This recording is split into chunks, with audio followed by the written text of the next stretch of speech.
Ayan, magandang hapon sa inyong lahat. Ako si Che, from Production Management Team. Hindi kasi ako talaga sanay magsalita sa unahan ng hindi pinapalakpakan.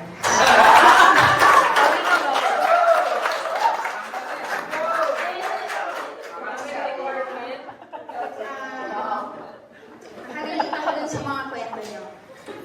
Lalo na kay Liz, kasi sheltered kasi ako rin ng bata. Hindi man halata sa akin kasi mataray ako magsalita. Pero sheltered ako ng bata ko. Especially nung teenage years. Lahat ng eskwelahan ko malalapit lang sa bahay namin. Pero itong i-share ko ay isa sa mga summer experiences ko, which is my puppy love. Sino ba dito ang mga na-in-love na puppy love? Adult puppies? Isa-isa din natin yan. Pero sa akin, dahil sheltered ako, every summer, hindi talaga ako pinapalabas ng bahay. Nagyaya lang yung tita ko na, uy, mag-spend ka ng summer dito sa amin. Nakatira sila sa Santa Mesa, Cubale, Poresa Station, kung alam niyo yung Poresa LRT, doon ako malapit nakatira. Ang bahay nila ay isang sakay lang naman sa amin, Bacood. So, sa Bacood, malapit yun sa may Ilog Pasig. Kung familiar kayo doon, sa Ilog Pasig, meron pa yung bangka na tatawid papunta naman ng Santa Ana. Pero hindi na ako nakakarating doon dahil ang usapan, sa tita ko lang ako titira. So, ito yung kwento ko. One time, niyaya nga ako ng tita ko na mag-summer doon. Siyempre wala akong ibang friends. Lalabas lang ako doon tuwing hapon, manonood ng magbabasketball. At doon ko nga nakita si Puppy Love. Si Puppy Love. Huwag na natin pangalanan kasi may ano na ako ngayon. Si Puppy Love. So nagbabasketball siya hanggang sa naging magkakilala kami. Kilig na kilig siya.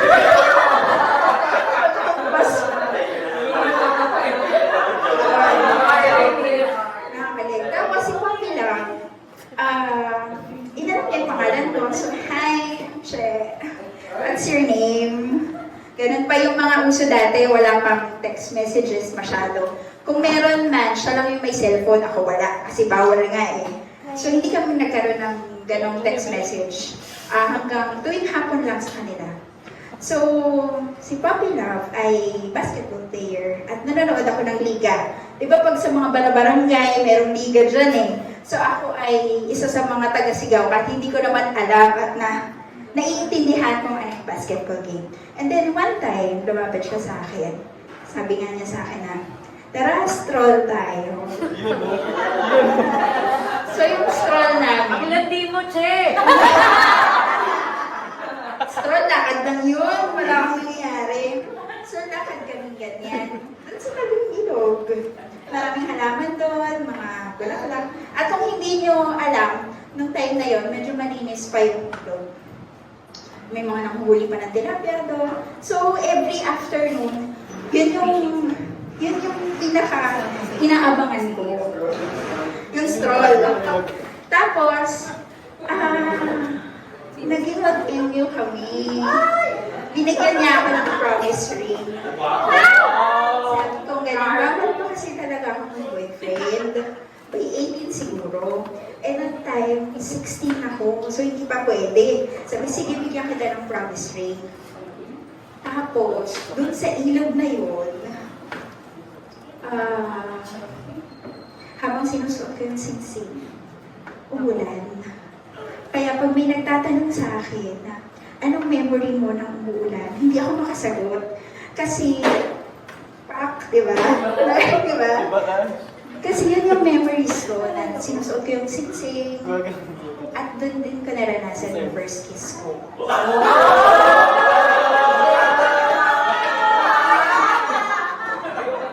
And then, doon sa pagsustroll namin, dahil mga hindi naman ako talagang lumalabas, nadapa ako.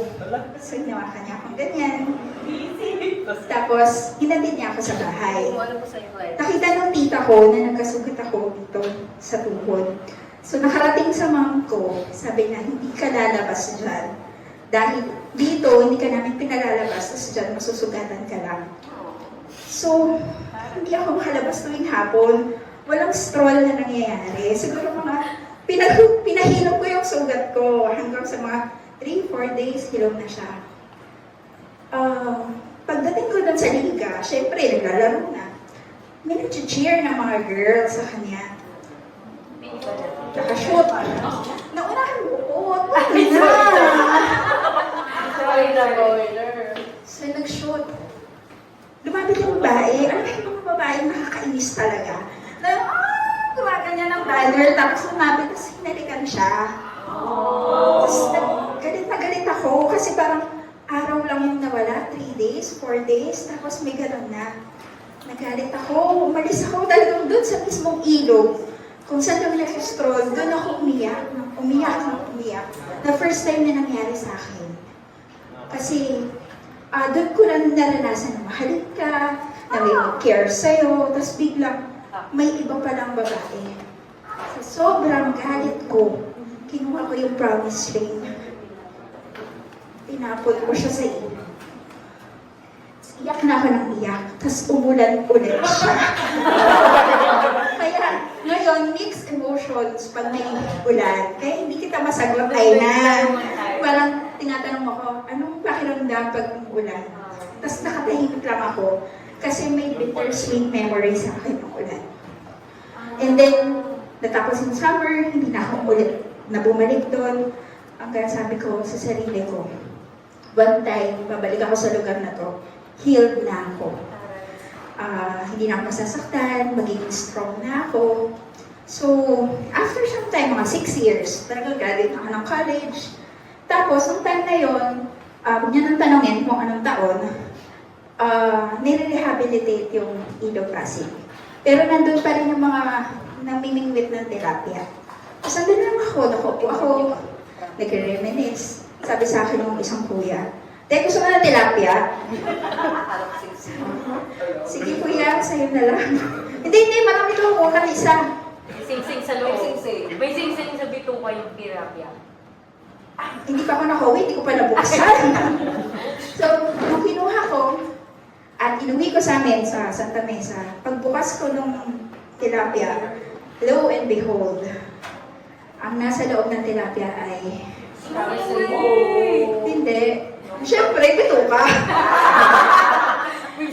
So yun, tapos na yung kwento ko. Bali, yung buong kwentong yun ay guni-guni ko lang. Wala na ako nangyari. Thank you very much. Fiction. It's a fiction. Fiction.